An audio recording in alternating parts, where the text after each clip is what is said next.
நேரடியாவே கேட்கிறேன், CM sir மிரட்டி பாக்குறீங்களா? அதுக்கு இந்த விஜய் ஆள் இல்ல சார், அதுக்கு நாம ஆள் இல்ல சார். என்ன செஞ்சிருவீங்க? மேக்சிமம் கொள்கைய சும்மா பேருக்கு மட்டும் வச்சுக்கிட்டு குடும்பத்தை வச்சு கொள்ளையடிக்கிற உங்களுக்கே இவ்வளவு இருந்தா, சொந்தமா உழைச்சி சம்பாதிச்ச எனக்கு எவ்வளவு இருக்கும்?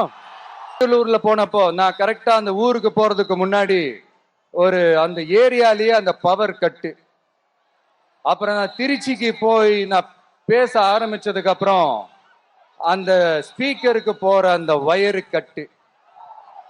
இல்ல நான் தெரியாம தான் கேட்கிறேன், சிஎம் சார்,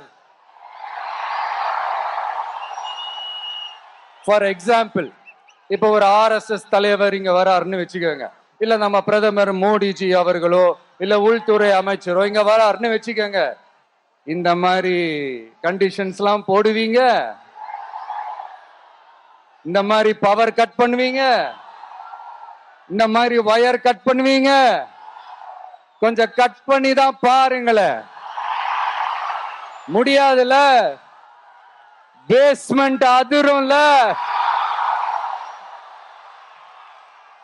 நீங்க தான் மறைமுக உறவுக்காரர்களாச்சே.